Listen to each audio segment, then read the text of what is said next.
The NBA should be horrified of this, as rumors lead to speculation that Cleveland Cavaliers likely starting small forward DeAndre Hunter is going to be given a heavy workload and is going to be mixed in with multiple different lineups, even playing probably power forward, maybe even some shots at shooting guard, and of course being the starting small forward for the Cleveland Cavaliers. With Max Strus's injury, it seems extremely likely, that DeAndre Hunter will be the starting small forward. I know some people have thrown around the name Dean Wade a little bit, like they think that the Cleveland Cavaliers are just going to put Dean Wade there and make DeAndre Hunter come off the bench again. But in my opinion, it seems very likely, due to some speculation, that DeAndre Hunter is going to be the starting small forward and that he's going to be mixed around in a lot of different lineups and just try to be unleashed into next season and prepare him to be that second option, essentially, for pure scoring, or third option for pure scoring, eliminating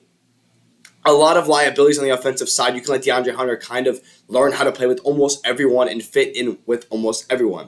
A little bit of an intro, guys, so we're going to talk about what today's video is about, what leads me to some of this, what some people have said about this perfect scenario for DeAndre Hunter. But before we get started, go ahead and hit that subscribe button, because just under 72% of you are not subscribed, guys. And if you're not subscribed, when you see a channel that predicts a lot of things that happens correctly, when you see them post the rumors that end up becoming true, when they post what actually happened and they post it timely, they have the storylines, you guys shouldn't be missing on a Cavs Digest, especially when the season starts, trust me.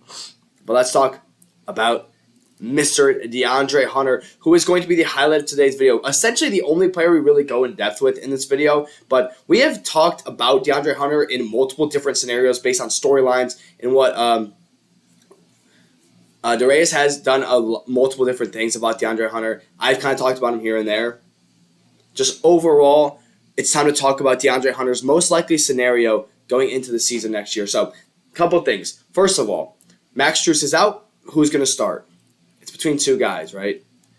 But with Max Strus being out, it seems very, very likely that the Cavs are going to have to test out multiple things. I think the best, most likely starting lineup is not going to be talked about in this video, but I think it's very likely DeAndre Hunter starts with Max Strus out. And even if he doesn't, I really think DeAndre Hunter is going to play 30 to 40 minutes in almost every game with Max Strus out, even if they're winning games, because this guy's got to get prepared for the heaviest workload possible.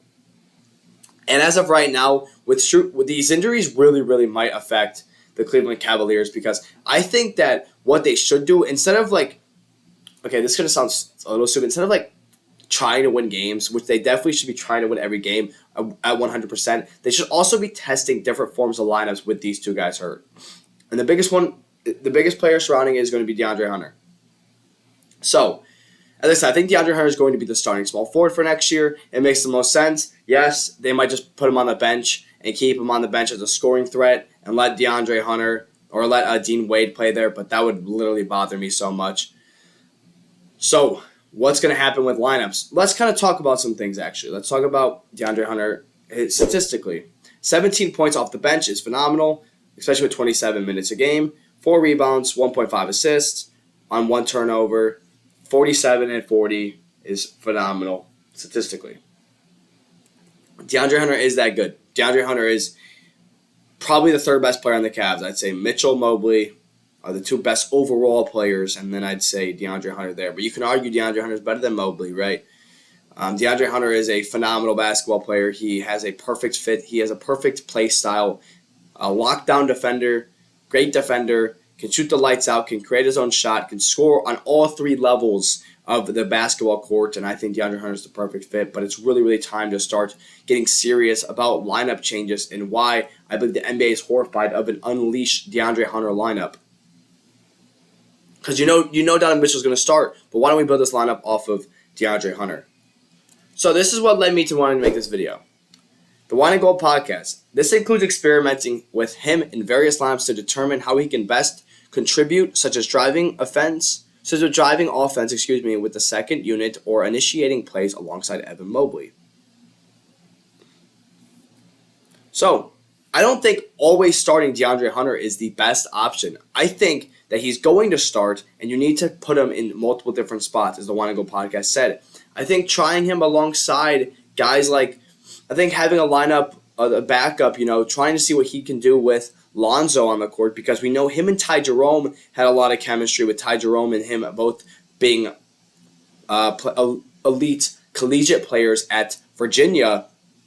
It seems as if they should have kind of kept Ty Jerome for that chemistry, but they wanted the play style of Lonzo Ball instead, especially with the cheaper money. So that's kind of why they went that direction. So with them going the direction of Lonzo Ball, you have to test this guy with Lonzo because you lost the chemistry from Ty Jerome. You also probably want to test out DeAndre Hunter alongside the Larry Nance Jr. because you're going to see him alongside Mobley and Allen on multiple occasions, but you're not really going to get to see how many minutes the backup center gets. I still think we don't have a real backup center, but that's a different story. But let's continue talking about DeAndre Hunter. I think this needs to happen. I think this lineup of Hunter at the 4, Mobley at the 5 needs to be tested on multiple occasions. Not when you go into the game. You don't want to see the starting lineup of DeAndre Hunter and Evan Mobley, because that means that you're just eliminating a guy that deserves to start, Jarrett Allen, for no reason. But during the game, because the Cavs lack a true backup center and a true bench, like a true, I guess Larry Nance is a power forward in my opinion. He's probably going to play the backup center with Dean Wade being the backup 4. I know we're going to be all over the place, but it's whatever. Anyways, so you need to test out this lineup to see if Evan Mobley can consistently play the 5. And I think DeAndre Hunter is your best bet, the power forward outside of Dean Wade. So this needs to happen.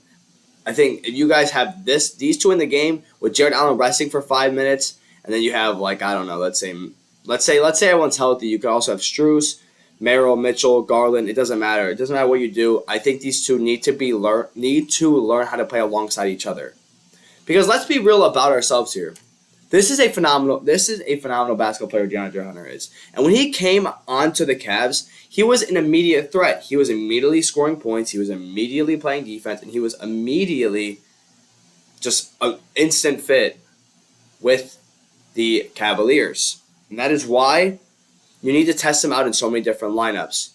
The biggest thing is that the Wine and Go podcast mentioned, and Cleveland.com kind of dove into it, was that the biggest thing about DeAndre Hunter is that he is going to be unleashed this year. Because last year, you kind of figured him out. You kind of know what he's capable of. You kind of know what he can bring to the Cavs. You gave up a lot for this guy. You really gave up a lot of picks. You gave up multiple players. You really gave up a lot for a guy like DeAndre Hunter. So you have to go out there and you genuinely have to utilize it to the fullest. The Cleveland Cavaliers, I feel like maybe screwed over DeAndre Hunter a little bit because, yes, I know he was playing 30 minutes in the playoffs or whatever, but this guy's an elite basketball player. He could be an all-star. Oh, sorry, not elite. But he could be an all-star if you gave him the right scenario. And for the Cavaliers, yes, he's in a lineup with a lot of mouths to feed. But overall, the Cleveland Cavaliers need to go out and unleash DeAndre Hunter. And I think that the NBA would hate to see a 20-point DeAndre Hunter paired with a 25-point Donovan Mitchell, paired with a 20-point Darius Garland, and an 18-point Evan Mobley,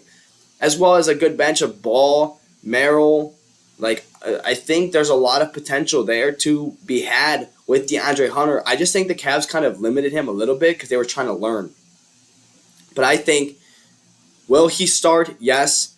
Do I think he should start? Probably. But you kind of don't want to just start him because he's the best player there. That's not how lineups work. But anyways, thank you guys for joining me here on Cavs Digest. Let me know in the comments below what you think about the Cleveland Cavaliers unleashing DeAndre Hunter, or what reportedly seems like is going to be happening with DeAndre Hunter. So comment below, like this video, share this video with your friends. I'm Matt Planey. Thank you guys for joining me here on Cavs Digest.